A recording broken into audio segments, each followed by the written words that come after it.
The Lives of the Saints by Father Alban Butler, November 13th, Saint Stanislaus Kostka. Youth is the amiable bloom of age in which sanctity has particular advantages and charms, a circumstance which recommends to our admiration this saint, who in his tender years surpassed the most advanced in the gifts of grace and virtue.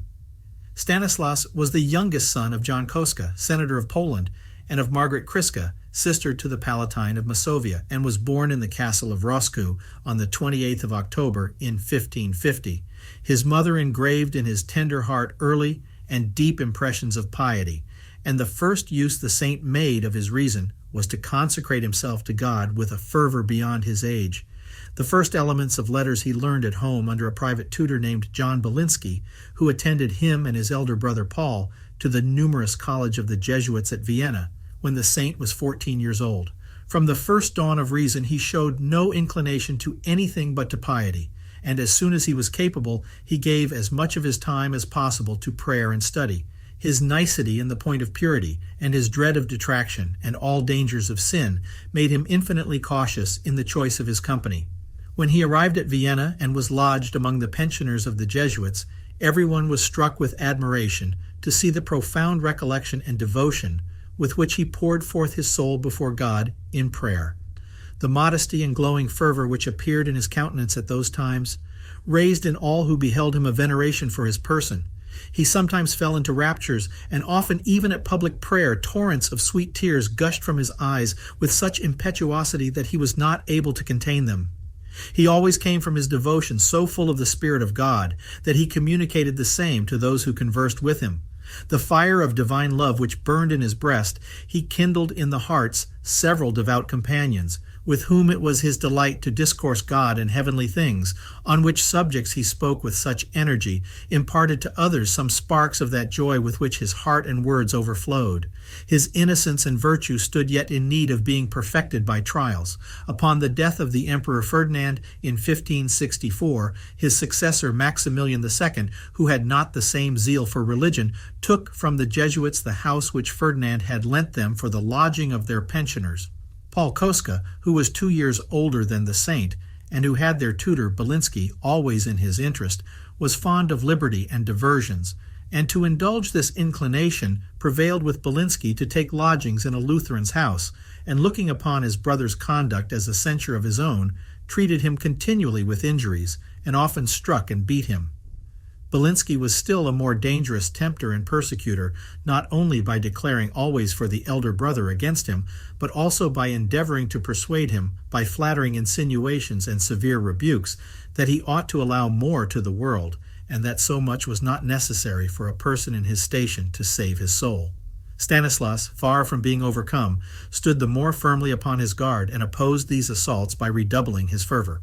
He communicated every Sunday and great holiday, and always fasted the day before his communion, never went to school morning or afternoon without first going to church to salute the Blessed Sacrament, heard every day 2 masses, and made his meditation, slept little, and always rose at midnight to pray. He often wore a hair shirt, frequently took the discipline, never made his appearance in company only at table, and instantly rose up and left it if any unbecoming word was let fall by anyone in his presence.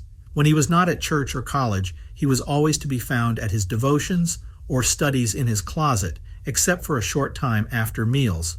By this conduct, he deserved to be interiorly enlightened and strengthened by the Holy Ghost, who, by his inspirations, showed him how opposite the false maxims of worldly prudence are to those of the gospel, that it is an error to pretend to salvation by following them, and that what is usually called learning the world is properly learning its spirit and maxims, which is to forget those of Jesus Christ.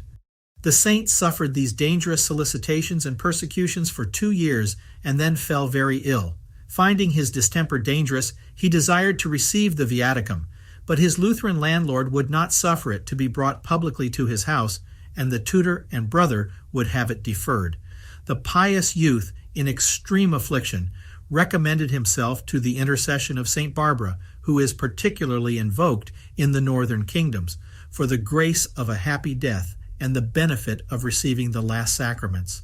His prayer was heard, and he seemed in a vision to be communicated by two angels. The Blessed Virgin, in another vision, told him that the hour of his death was not yet come, and bade him devote himself to God in the society of Jesus. He had then for about a year entertained thoughts of embracing that state, and after his recovery petitioned the superiors to be admitted. Magius, provincial of that part of Germany, who happened then to be at Vienna, durst not receive him, for fear of incurring the indignation of his father, who warmly declared he never would consent that his son should become a religious man. Cardinal Commendon, legate of Pope Pius V at Vienna, whom the saint desired to recommend him to the provincial, durst not undertake to do it. Stanislaus, therefore, having discovered his resolution to his confessor, and by a tender and edifying letter laid in his room, left notice of his design to his tutor and brother, stole away privately to Augsburg, and thence went to Dillingen to make the same request to the pious Canisius, provincial of Upper Germany. Canisius, to try his vocation, ordered him to wait on the pensioners of the college at table and cleanse out their rooms, which the same did with such extraordinary affection and humility that the students were exceedingly astonished at his meekness, charity, devotion, and spirit of mortification, though he was utterly unknown to them. Canisius, after having kept him 3 weeks, sent him to Rome, where the saint threw himself at the feet of St. Francis Borgia, then general of the society, and earnestly renewed his petition. St. Francis received him with great joy. Stanislaus had no desire to see the curiosities of Rome, but without further delay entered upon a retreat under the Master of Novices, during the whole course of which he was favored with the sweetest consolations of the Holy Ghost and extraordinary heavenly communications. He took the habit on St. Simon and Jude's Day in 1567, and a few days after received from his father a most passionate letter, with threats that he would procure the banishment of the Jesuits out of Poland, and would make them feel the weight of his indignation for having concurred to such a dishonor of his family. Stanislaus answered it in the most modest and dutiful manner, but expressed a firm purpose of serving God according to his vocation, and without the least disturbance or trouble of mind applied himself to his religious duties, calmly recommending all things to God. It was the saint's utmost study and endeavor to regulate and sanctify in the most perfect manner all his ordinary actions in every circumstance, particularly by the most pure and fervent intention of fulfilling the will of God, and by the greatest exactitude in every point of duty. Christianity teaches us that we are not to listen to the prudence of the flesh, which is death to the soul. Stanislaus therefore set no bounds to his mortifications, but what obedience to his director prescribed him. In the practice of obedience to his superiors, such was his exactitude, that as he was one day carrying wood with a fellow novice, he would not help the other in taking up a load upon his shoulders, till he had made it less, because it was larger than the brother who superintended the work had directed, though the other had taken no notice of such an order. His own faults he always exaggerated with unfeigned simplicity, so as to set them in a light in which only humility, which makes a person most severe in condemning himself, could have represented them. Whence others said of him that he was his own grievous calumniator. As pride feels a pleasure in public actions, so his greatest delight was secrecy or some humbling circumstance whenever he made his appearance in public, as a more than ordinary threadbare habit by which he might seem to strangers to be a person of no consideration in the house, as he looked upon himself, and desired to be regarded by others. Nothing gave him so much confusion and displeasure as to hear himself commended, and he was ingenious in preventing all occasions of it, and in shunning everything by which he might appear to others humble. The whole life of this fervent novice seemed almost a continual prayer, nor was his prayer almost any other than an uninterrupted exercise of the most tender love of God, which often vented itself in torrents of sweet tears, or in holy transports or raptures. By the habitual union of his heart with God, he seemed, in the opinion of his directors, never to be molested with distractions at his prayers. Several, by having recommended themselves with confidence to his good thoughts, have suddenly found themselves comforted and freed from bitter anguish of soul and interior trouble of mind. The ardent love which the saint had for Jesus Christ in the Holy Sacrament was so sensible that his face appeared all on fire as soon as he entered the church. He was often seen in a kind of ecstasy at Mass, and always after receiving the Holy Communion. The whole day on which he communicated, he could not, without great difficulty and reluctance, speak of anything but the excess of the love which Jesus Christ has expressed for us in that adorable sacrament. And of this he discoursed with such interior feeling and joy, and in so pathetic a manner, that the most experienced and spiritual fathers took great delight in conversing with him. This holy seraph, glowing with divine love, was inflamed with an uncommon ardor to be speedily united to the object of his love a considerable time before his happy death, which he distinctly foretold to several. In the beginning of August he said to several together that all men are bound to watch, because they may die any day, but that this lesson particularly regarded him, because he should certainly die before the end of that month, 4 days after. Discoursing with Emmanuel Sa concerning the feast of the Assumption of Our Lady, he said, in a kind of transport of devotion, "O Father, how happy a day to all the saints was that on which the Blessed Virgin was received into heaven. I doubt not but they all celebrate the anniversary of it with extraordinary joy as we do on earth. I hope myself to see the next feast they will keep of it." His youth and the perfect health which he then enjoyed made others give no credit to this prediction. Yet they perceived that he made all immediate preparations for the great journey of eternity. On St. Lawrence's Day in the evening he found himself indisposed, upon which he could not contain his joy that the end of his mortal pilgrimage drew near. Being carried to the infirmary, he made the sign of the cross upon his bed, saying he should never more rise out of it. His fever proved at first only intermitting, yet he repeated the same assurances. On the 14th day of the month he said in the morning that he should die the night following. A little after midday he fell into a swoon, which was followed with a cold sweat, and he demanded and received the viaticum and extreme unction with the most tender devotion, during which, according to his desire, he was laid upon a blanket on the floor.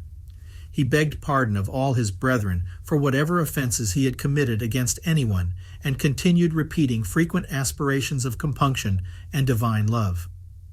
Some time after, he said that he saw the Blessed Virgin accompanied with many angels, and happily expired a little after 3 o'clock in the morning of the 15th of August in 1568, having completed only 9 months and 18 days of his novitiate, and of his age 17 years, 9 months, and 18 days.